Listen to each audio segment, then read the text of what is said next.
What's a white box challenge? It's real simple. I have a white box, like this one, filled with fun things. What's in it will be different for each challenge.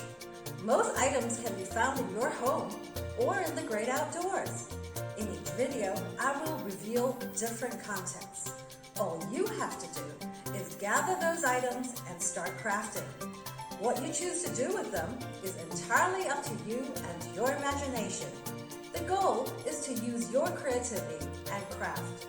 Are you ready for your white box challenge?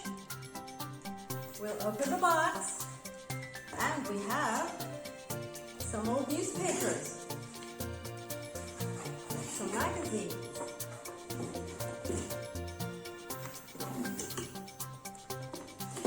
some craft paper,